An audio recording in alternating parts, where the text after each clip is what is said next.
Live from the Corner Hotel. Clutch, about to start all the way from Maryland, USA. First time in Australia. Support of the Robot Hive Exodus record. Clutch!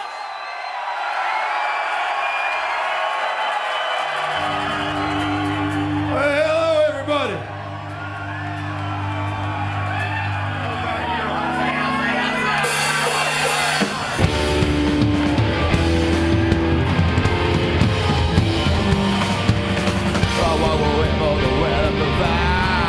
Everybody needs some time outside. Give me no lip, I'll tell you no lie. Hands down the hill is Banshee Long West, inside of the Mississippi River. That's right on the radar to the Left Raiders, on another made a soundboard. Red Gunner never raised me, or if he wants to. Oh, I'm ready, ready. The warning nation on the island. It's not my strong point, but I made do with what I have. Here I'm doing my solution is so clear. Calling my humanity, everybody tell. I wanna weather the weather provide, cause everybody needs some time outside. See the person with the look one time stands out in particular. Scientists to the arena, all in makeup, dressed up like a ballerina. Got to wonder what's done it to you. What this one you gotta do, gotta do, gotta do. The solution is so clear. Calling out humans and everybody here. The solution is so clear. Calling out humans and everybody tell. Do it!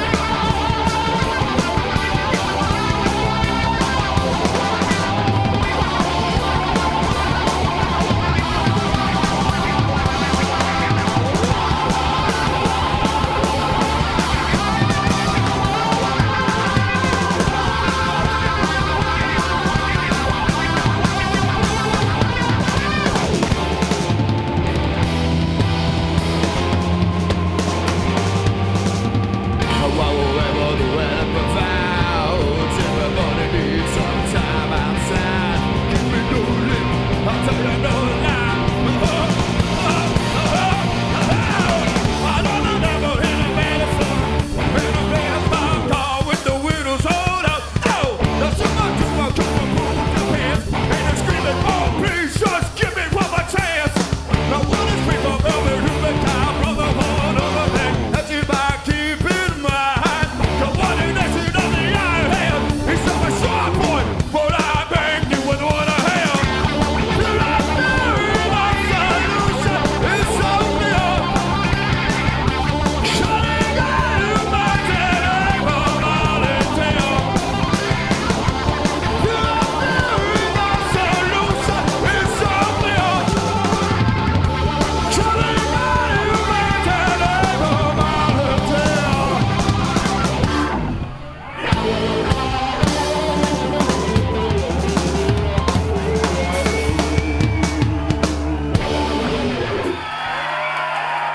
Thank you very much, everybody. We're Clutch, happy to be with you tonight.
faces large and small, set the vector, eat them out. It's already in the rise. Among the mental ones, the master will soon arrive. 1, 2, 1, 2, 1, 1, 2, 1, 2, 1. Very active table with a centerpiece of mine. 1, 2, 1, 2, 1, 1, 2, 1, 2, 1. Very active table with a centerpiece of mine. Man alive, the jamming lyrics, radioactive, don't come near it. 10 policy rings, having the bank set on the hill. Man alive, the jamming lyrics, radioactive, don't come near it. 10 policy rings, having the bank set on the hill. There ain't nothing you can do about it. Gonna be a big problem over it. Like they believe me, the babies in the king cage. Body inclined, the whole door. The shackles of a top will shatter like their bones. 1, 2, 1, 2, 1, 1, 2, 1, 2, 1. The reactive table with a centerpiece of mine. 1, 2, 1, 1, 2, 1. The reactive table with a centerpiece of mine. Man alive, the jamming lyrics, radioactive, don't come near it. 10 policy rings, having the bank set on the hill. Man alive, the jamming lyrics, radioactive, don't come near it. 10 policy rings, having the bank set on the hill.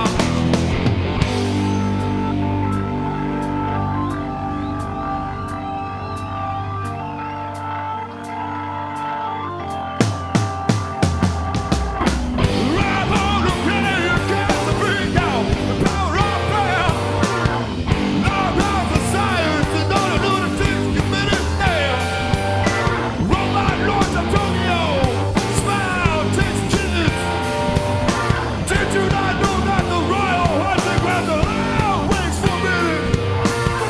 1, 2, 1, 2, 1, 1, 2, 1, 2, 1. Half a mile to double up, baby. 3 times his jab. 1, 2, 1, 2, 1, 1, 2, 1, 2, 1. Half a mile to double up, baby. 3 times his jab. Man alive, the jamming lyrics, radioactive, don't come near it. 10 policy rings, having the bank set on the hill. Man alive, the jamming lyrics, radioactive, don't come near it. 10 policy rings, having the bank set on the hill.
calm down.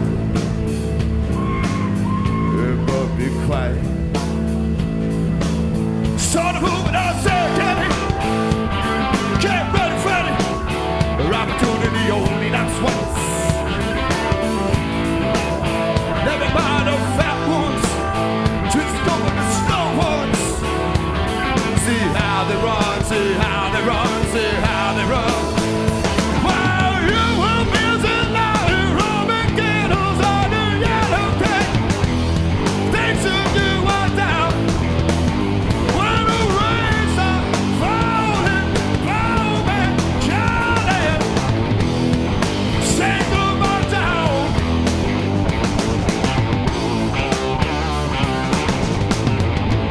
The flood receding.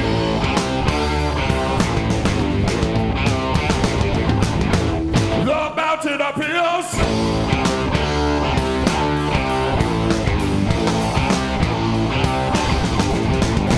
Send out the blackbird. Send out the dove.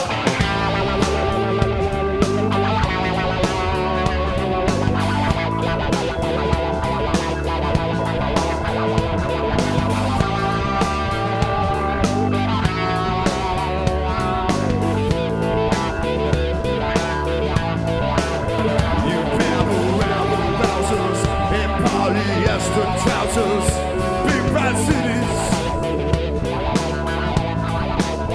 Ain't no doubt Vishnu missed you, then Kylie kissed you.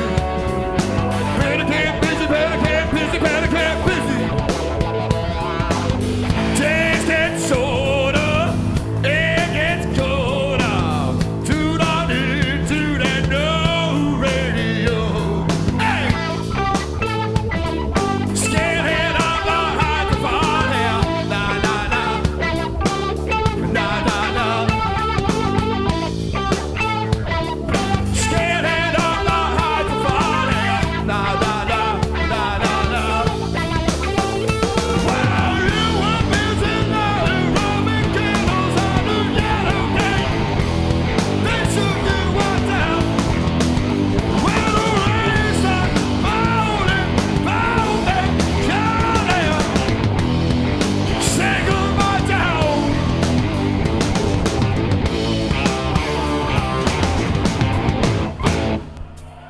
While you were busy lying, roaming ghettos on the yellow cake, they shook you all down. When the rains are falling, falling, calling, sing them all down.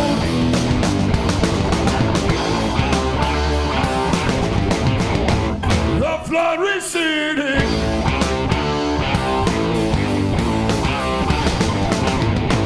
The mountain appears.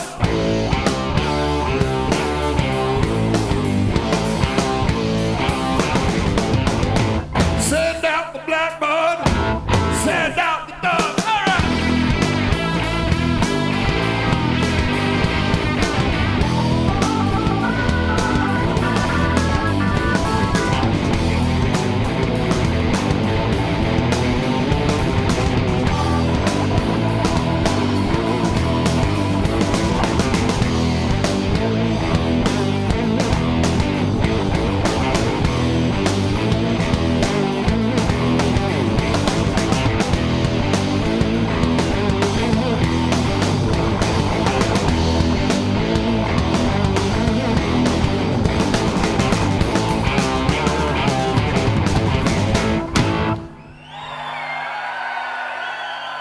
Thank you. Thank you, Melbourne. Thank you so much.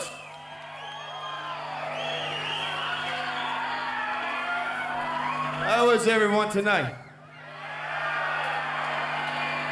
Well, it's good to finally meet you.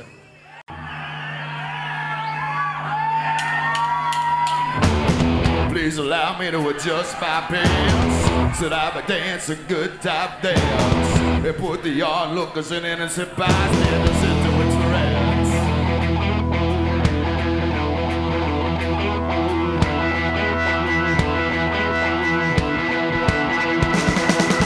Kill the seas on a swine of berry, propagate lies.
Thank you very much, everybody.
Thank you.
I believe she's going down. I believe I gotta die, die, die. Fortune, I think I'll kill a lot of days. Me, oh man. How they do this past now? House of a brother, yes. Bring me more whiskey and rye.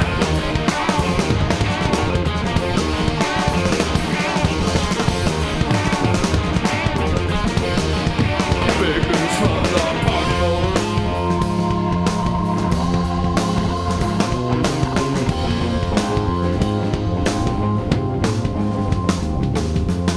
Oh, so do not distress. The food is fine. Oh, but I must confess, I do find the wine a wee bit dry. 15 men on the daily man's chest. Ho, ho, ho, and a bottle of rye. Drink the devil, drink for your West Street, some more round of five. $14, make a drink the nowadays. Me, oh man, how we do these past nine house of a brother, yes. Bring me more whiskey and rye.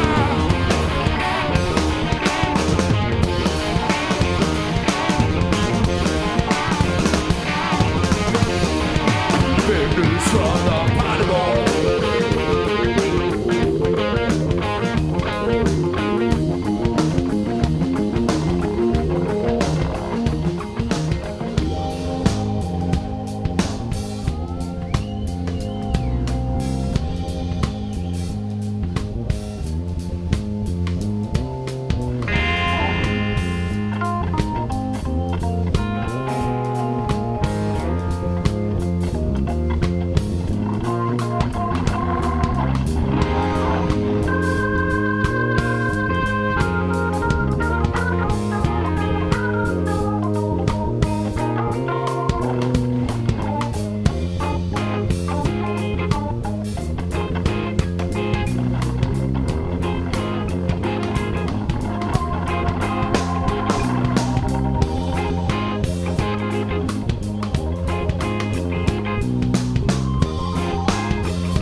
All right, thank you very much.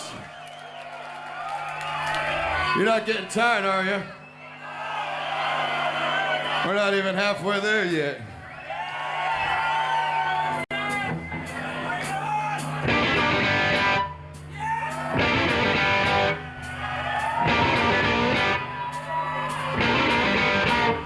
Well, all right, there are women in Cypress Grove, and if they catch you, you don't go home. So get the boogie and don't look back. Oh, one way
forward. Thank you.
to breed bizarre bacteria. What to do, what to do. Africanized killer bees, alabaster deities, milk from spoons, sip milk from spoons. Beneath the ruins, against the moon, the salamander has given birth. Now only red rainbows can save us. Let them run wild in the sun. You're the royal God to let the people land. Flaming arrows by hunting.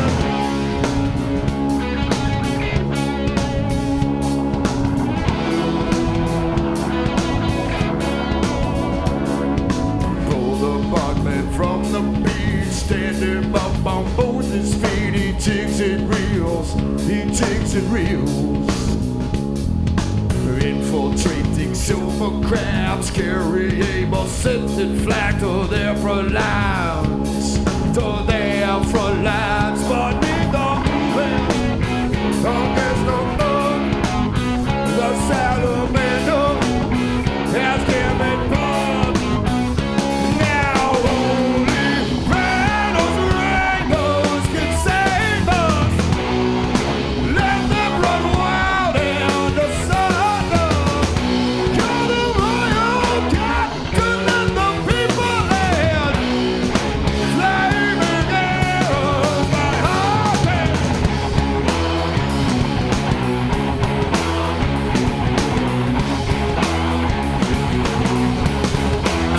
And now the salamander.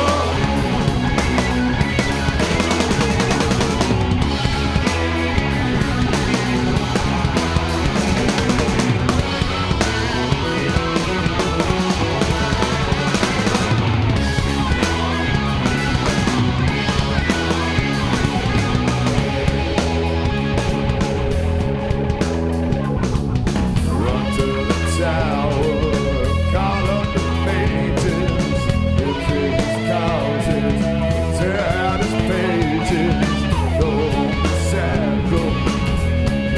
Red rainbow in his hand!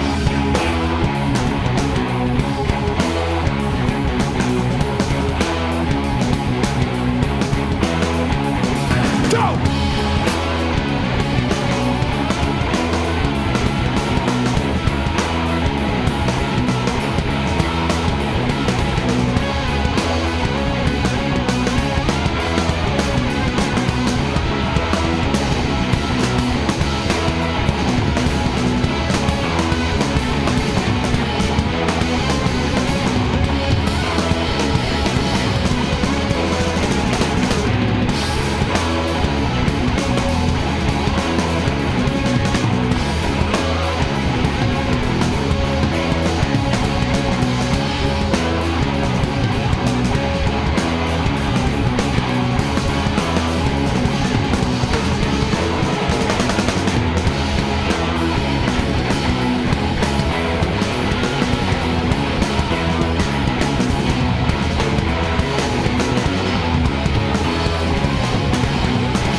Diggity crack crack, crickety crack crack, Baltimore and Ohio.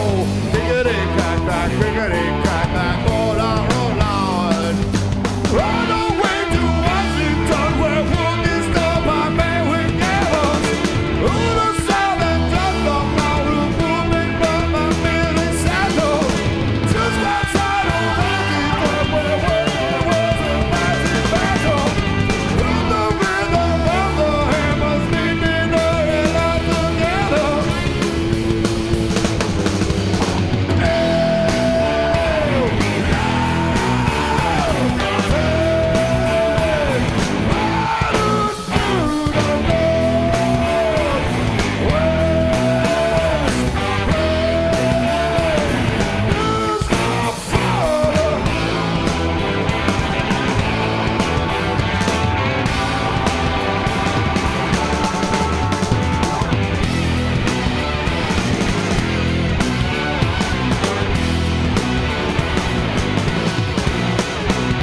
Don't be in on the hot tag, but went to this half a spot and still we got miles to go. Giddy up on it, countdown racing further now. Giddy up on it, ride on, ride on. Run away to Washington where work is done by man with devils. Run to south and just on my roof, moving from my Billy Saddle. Just outside of Washington where once there was a massive battle. Who's the rhythm of the hammers beating the hell out together?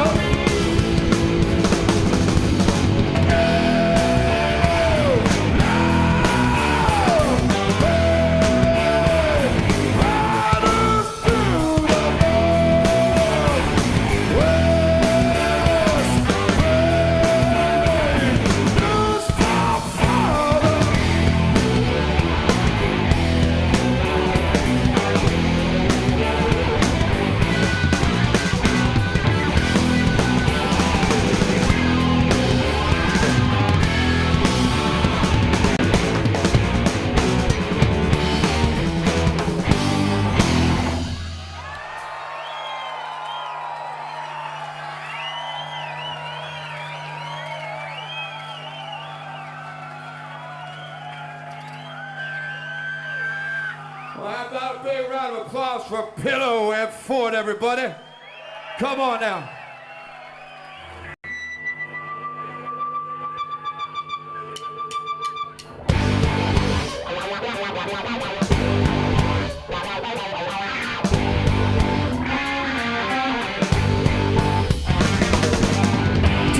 The camp is bound and bound, all I have it on. Those two bucks rattle and roll all around the old man's pole. Funny line in, I said the guy was about in. I took a people both and sing. I think you know what I mean.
Thank you.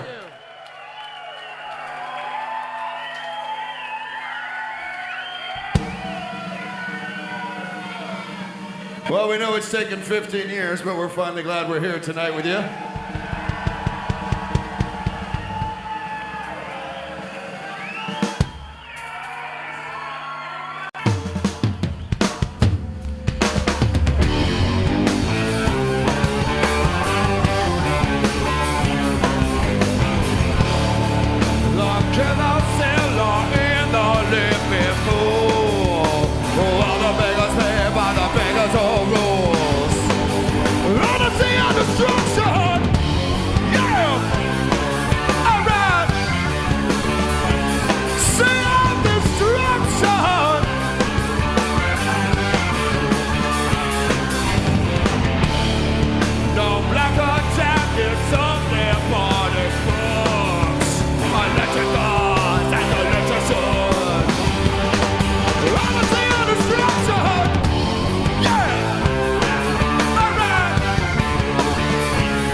Thank you so much for coming out tonight.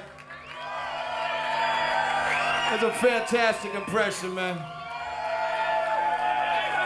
I really hope it doesn't take another 15 years to come back to see you again.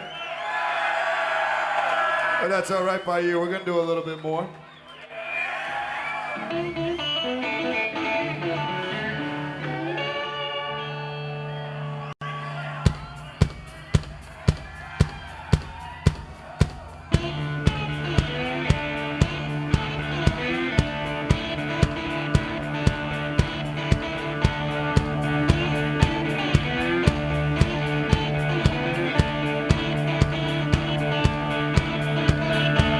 I'm going down that gravel, gonna take the right hand road. I'm going down that gravel, gonna take the right hand road. And I ain't stopping, no my baby home. That girl I'm loving got great long good hair. That girl I'm loving got great long good hair. But her mother ain't a father, sure don't want me there.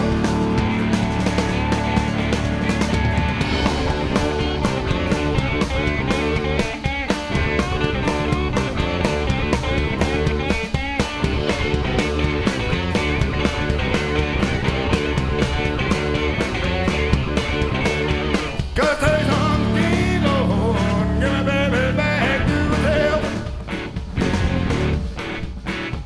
Gotta take some steam, Lord, give me baby back to hell. Lord, I love that woman, and I don't want nobody else.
you so very much. Everybody drive home safely.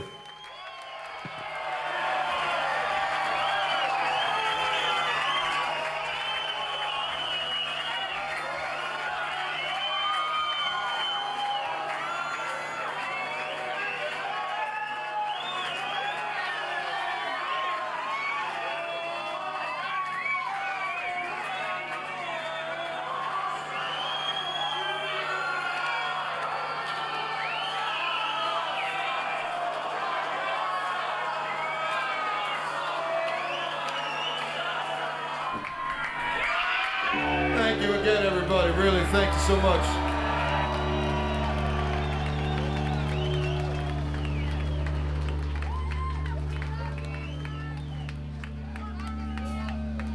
All right.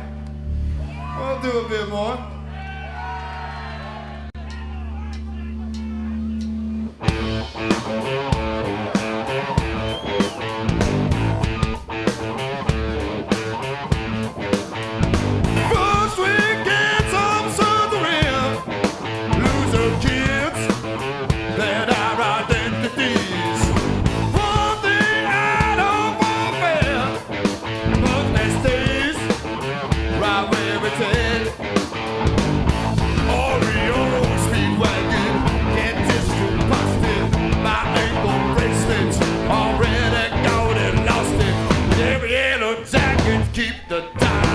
From slacking, start like a man home, drive on the rain, took my suitcase, love my pain, ain't got no tail lights, real full of fun, I'm going to do this to a man, so call the big joy.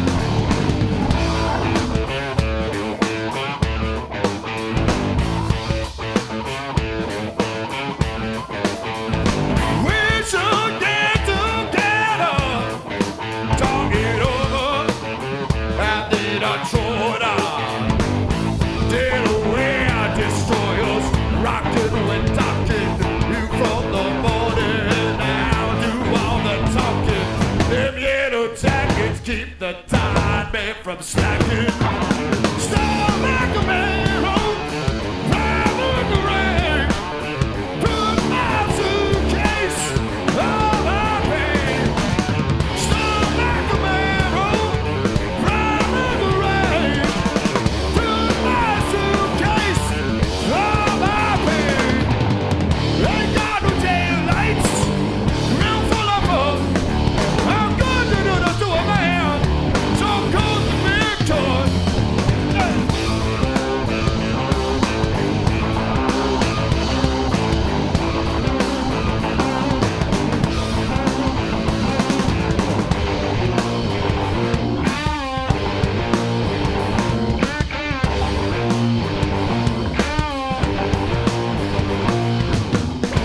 Come a little closer, honey, I won't bite ya.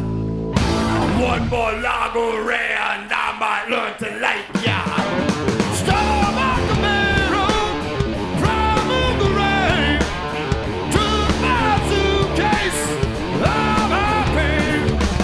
Stop like a mirror, drive in the rain.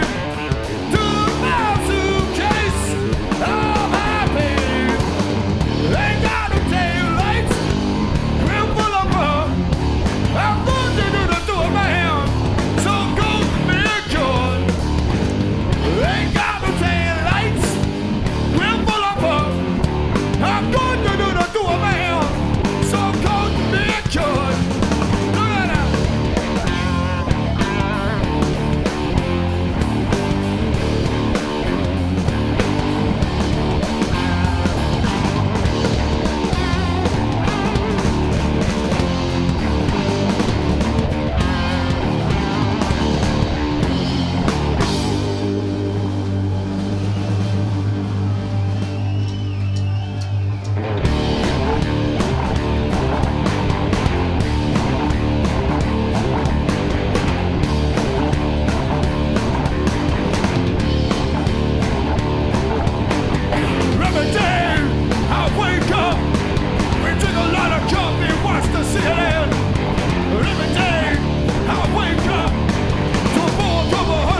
everybody.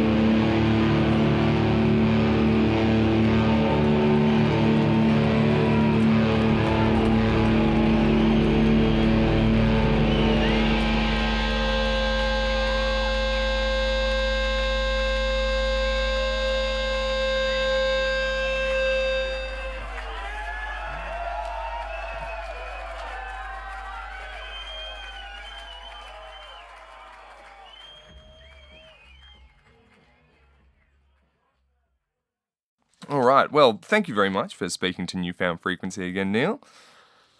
No problem. Now, there's almost a kinship between our two countries after, like a decade and a half in the wilderness. Clutch have been out here 3 times in 18 months.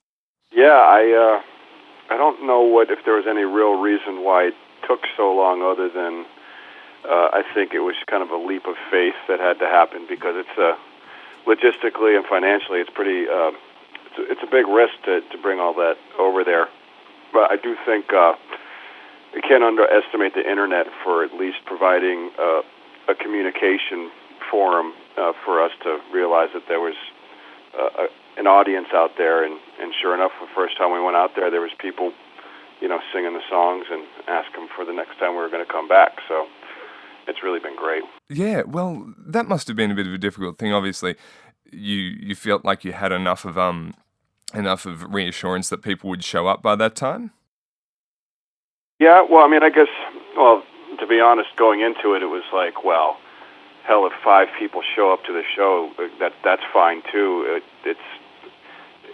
We get to go to Australia. It's a paid vacation, and we get to play rock and roll.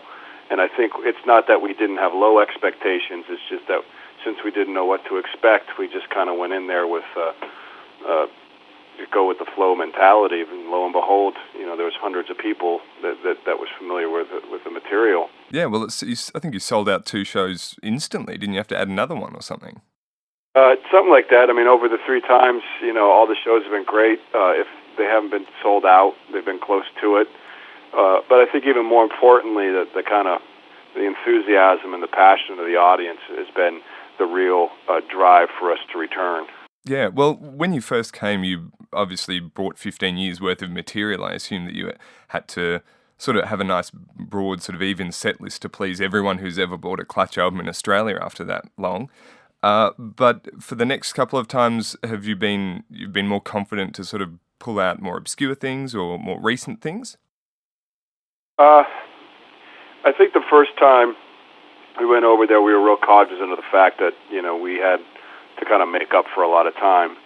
But the other side of the argument is that you don't want to pander to the audience. You maybe just kind of do what we did do everywhere else and play what we want to, which is what we did. And that's one of the reasons we did the evening with the 2 sets, is because it allows us to cover older stuff, newer stuff, and the things in between.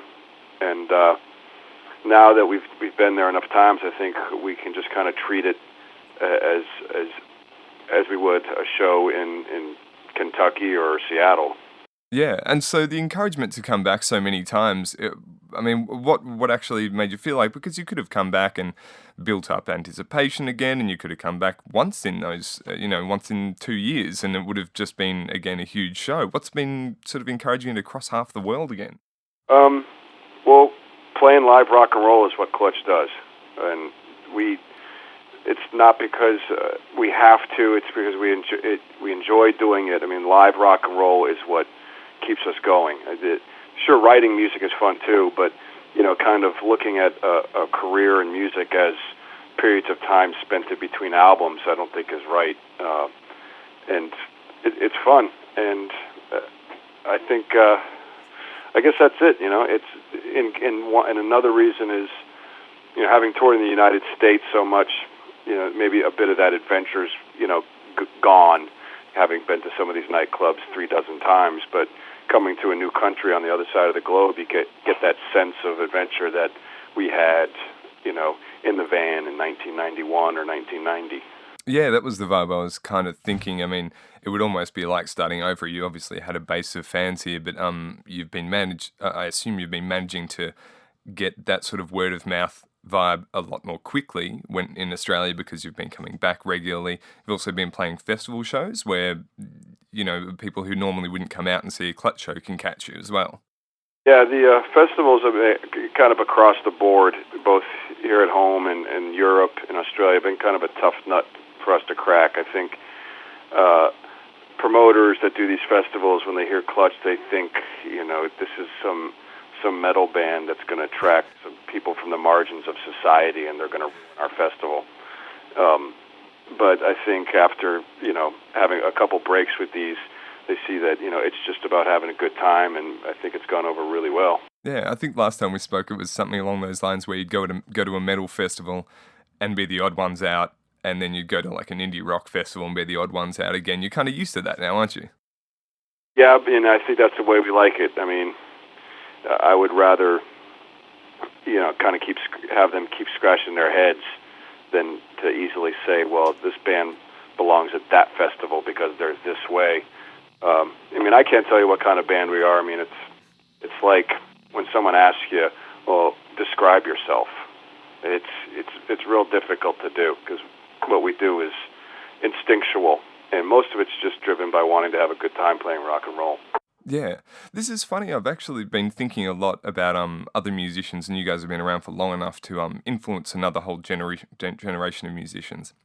And I've seen a Clutch listed in a lot of lists of influences, but I've never actually heard anyone yet who sounds like you. You must have other musicians coming up to you and going, "Oh, worship," but they can't actually get that same sort of Clutch sound that I assume they want to put into their music because they love you guys so much. Well, I guess, first of all, to hear that from any musician, whether or not they sound really like the band or not, is, I think, the highest reward. Touring is great, but in any kind of art form, when you influence another artist, either your peer or someone younger, then you go into the halls of artistic immortality. I mean, that sounds really melodramatic. It's very gratifying to hear that. But at the same time, I know the bands that really influenced us early on, we didn't sound much like, the Bad Brains and Prong and the Melvins. I think you can hear some Melvins in our first record, but, no one's going to sound like a band other than the Melvins. Mm. So I think I understand what, those bands are coming from that say that, but I take it as a really, really grand compliment. Yeah, well, you've actually taken to doing a couple more covers on albums of late. And I was wondering what your approach to covering a song is. Are you trying to, are you paying homage to the artist? Are you trying to sort of give your fans something to chew over? Or is it just something personally you love these songs? Like, the adaptation in Electric Warrior, is that something that you love this song so much that you want to sort of tweak it and make it your own? Well, Electric Warrior in particular, because I was learning that song acoustically, just kind of note for note, as Mississippi Fred McDowell wrote it as Fred's Worried Life Blues, and then I brought it to practice, and we tried to do the electric version of it and came up with something new on top of it. But I think a lot of it can be attributed to like the bands that we really, to this day, look up to, your Black Sabbaths, your Deep Purples, your Humble Pies, your Led Zeppelins. These are all rock bands that would cover blues songs and kind of electrify them, and that really kind of sent rock off into the trajectory it's still going today. So we look to those same guys for inspiration, like Howling Wolf, for example, that we've covered a couple songs by. And I think we just do that to kind of reference what we do. I find, personally speaking, I find that kind of music much more inspiring and terrifying than contemporary rock and roll, but that might just be me. Right. So you're trying to achieve that sort of wildness, that recklessness, which has been sort of smoothed out in current music.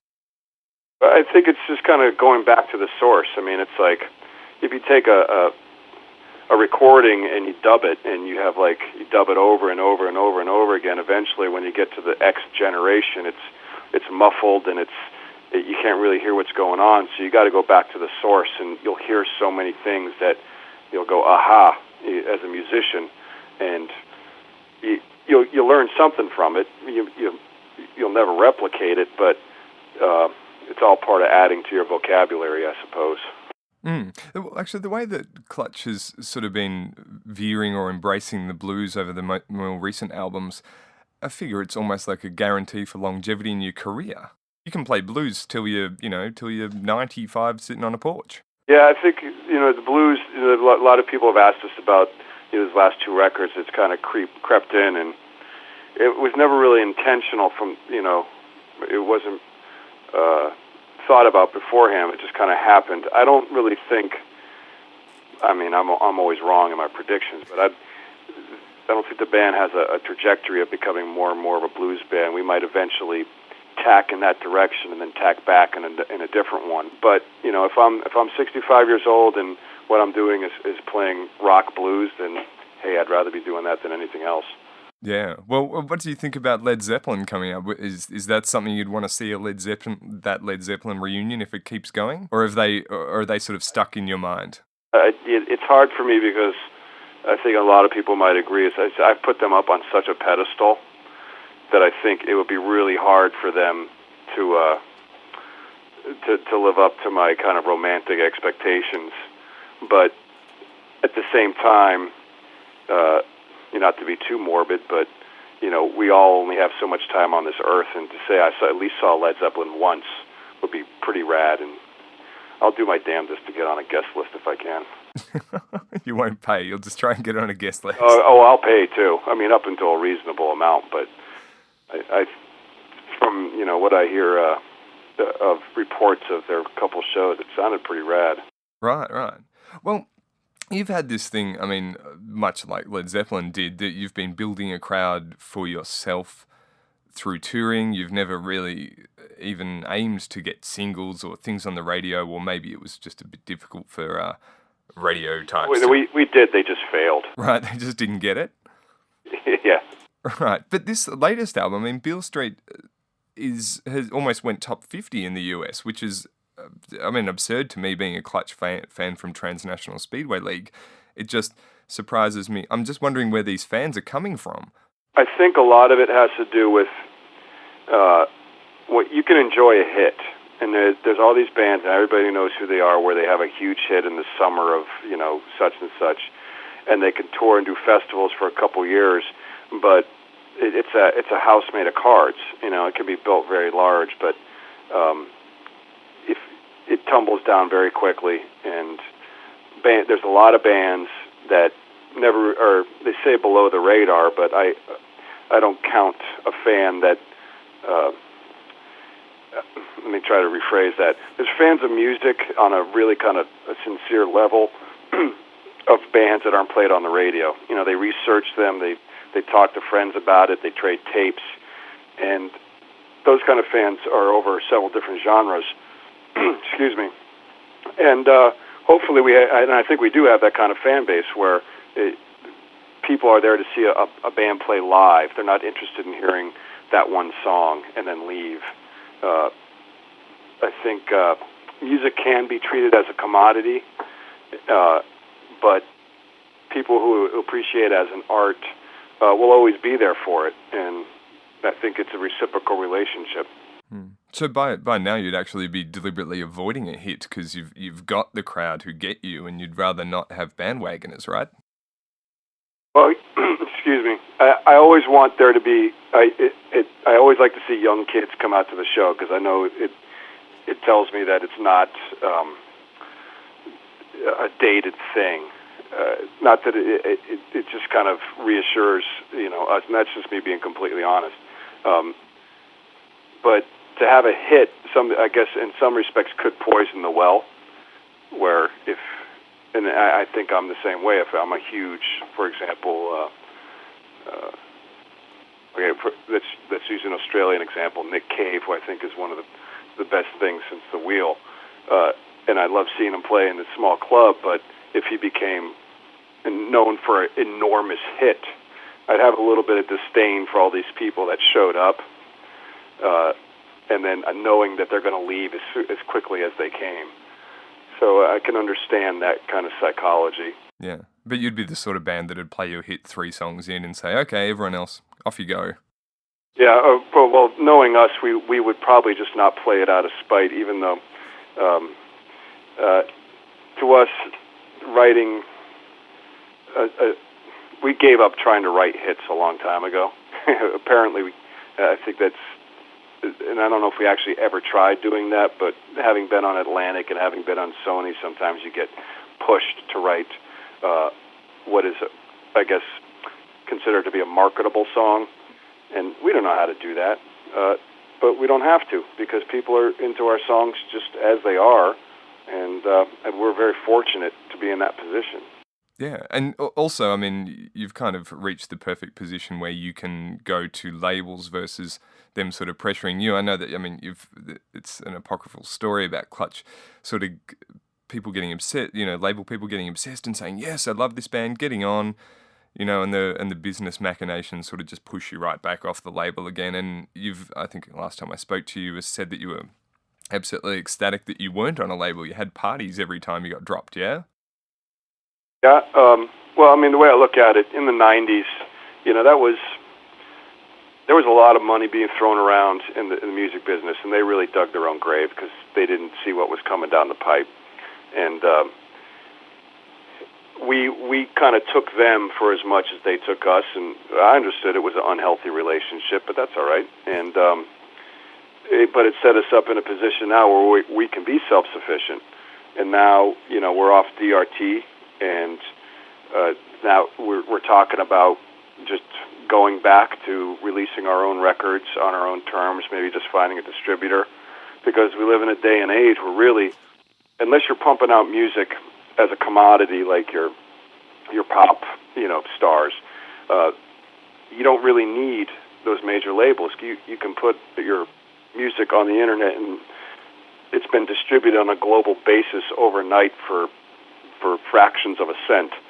And I think we're really going to research looking into that. It takes a little extra work, but nothing worthwhile comes easy, I suppose. Yeah, I mean, obviously this has been a long time building, but your fans are nuts. I mean, they go out and they put a lot of effort into finding these things. These live CDs and bootlegs and bits and pieces, they've just been, rushing all over the internet trying to grab. So I think that you'll have a crowd ready there. I don't think someone wanders into a store and just picks up a Clutch CD and says, maybe I'll buy that. No, not anymore. I mean, people don't have, that kind of disposable income. And I think word of mouth, whether it be honest, literal word of mouth, someone telling a friend or something on the internet is much more valuable and long-lasting than a marketing program, because it takes a lot longer to get your name out there that way. But when you build a fan base and come to know the people that like what you're doing, they're there for a much longer time, and they'll come see you play live and buy your T-shirt. And bands these days, you're not making money selling records. They haven't been doing that since the 1920s, really. So, it's almost come full circle in some regards. Mm. Now, you put a lot of focus on your live show because that's, I suppose, where the songs are best experienced. It's where you have the most fun. But your attitude towards recording, recording this show down in Melbourne, is there an apprehension about nailing the songs down, sort of nailing a moment in time? What sort of approach do you have when you listen back to live stuff and go, oh, are you worried about it? I try not to be. I'm trying to become more comfortable with it. And I think the best way that we can do that is to do it on a more kind of habitual basis. Because we do not do it often enough, and because of that, I think to myself sometimes, like, all right, tonight we're recording, don't overexert yourself, don't, pace yourself, do this, do that, and I can work myself up and maybe play more reservedly or get nervous. And that's kind of stupid, and I shouldn't do that, but I think... Yeah, you don't want to sacrifice spontaneity. Yeah, I agree. But I think the best thing to do is, like I said, do it so often that, excuse me, that we don't even think about it anymore. To be honest, I don't like listening to the band. It's like the live performances. too closely after having done it, because all I see is the warts, and I guess that's just the nature of my personality. But it takes me a while to be able to critique it.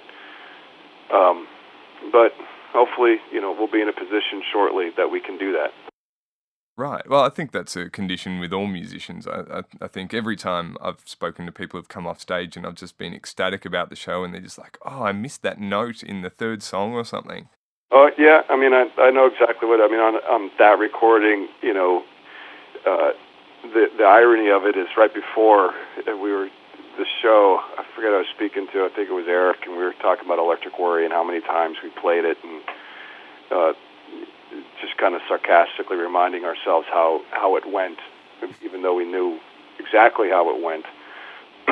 And we got into the song, and I started playing it, and sure as shit, I just completely flubbed the note and got so exacerbated by it that it sounded like the whole building collapsed, when in fact I think most musicians and bands tend to forget there's also 4 or 5 other people on stage, and they're not always the center of attention. So collectively, I'm sure the performances are pretty rad.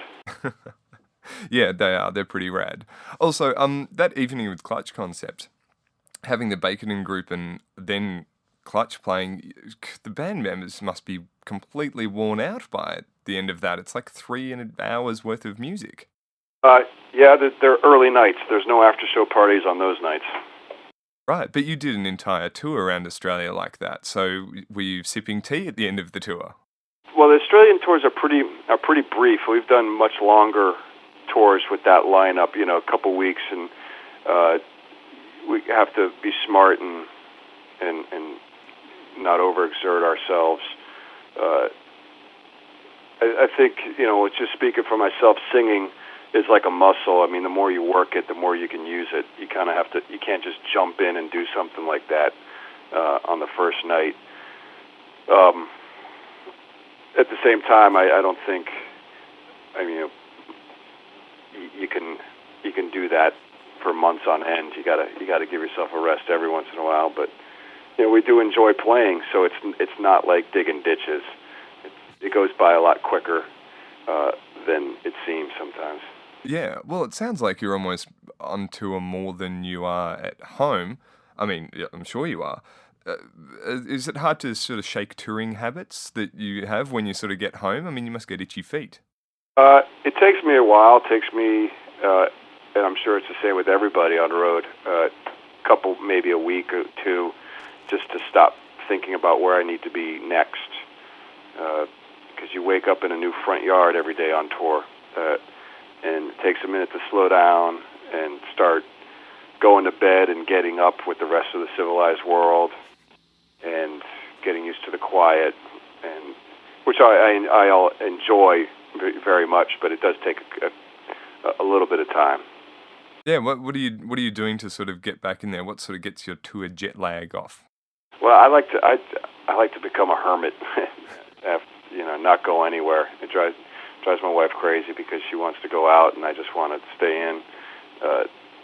But eventually, I get into the swing of things. And I thought that she'd love that. She hasn't seen you for months on end. Yeah, well, we schedule everything. All right, speaking about a marriage, the band's obviously, the way a band works is a bit of a marriage. How do you keep it fresh and interesting after this long spent together? You must have talked about everything in the world 5 times over. Yeah, but, we were friends, from the get-go. We didn't meet through musicians, magazines, classifieds, or from the detritus of bands broken up.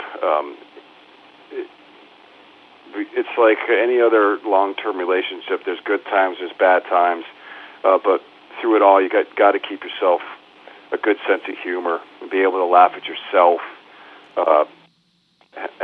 exercise a good deal of humility with it, and treat every day as a lesson. And I always remind myself, what else I could be doing other than this. I mean, I get to play rock and roll with some of the coolest guys in the world, and that's fortune smiling on you at her brightest. And that's not to say sometimes we don't have, disagreeable days, but, that happens, that's life on Earth. Mm. Also, the DVDs, it's still in the making? Is still... Yeah, DVD's always in the makings. Yeah, well, has that been on hiatus so long? Because I just think, I don't know, I get the idea that you wouldn't want Clutch's, the personalities. I'm assuming there's a lot of, the backstage stuff which everyone seems to want to know about. But maybe you'd rather have just a DVD of the actual, performance. Because I get the idea that you don't really want the personalities to overshadow the music up until, after all this time. Well, with us, the DVD, and we are putting the nose to the grindstone much harder than we have in the past. But having said that, outside of the show, we're really not that exciting of a group of guys. I mean, our home lives are home lives, and we like to keep those very private. At the rock and roll show, before and after the performance, what you get are a bunch of middle-aged dudes in a small room listening to the Allman Brothers making sandwiches. It's not that exciting, and because of that, I think it's good. It has taken and will take a while to kind of accumulate enough to make a DVD. We have been filming quite a bit over the past 16 months or so. Which means a lot of Australia. Yeah, we did get some good stuff in Australia. What eventually ends up out there, I don't know, but we are trying. I swear, and I say this every year, but we really are trying. Oh well, look, I'm sure it's going to be amazing when it actually comes out. But at least you've been gifting us with the Clutch live experience every 6 months here. I hope to continue it that way. I mean, it's a great place. It seems to be a very familiar in a lot of regards, just the people that we meet, and I just look forward to getting back in there and playing more rock and roll. Cool. Well, thanks a lot for talking to us, and thank you again for letting Newfound Frequency capture another killer live show. It was great. It's been the most popular one too. Cool. Yeah. So yes, thanks again, Neil. Hey, thank you, Andrew. All right. See ya.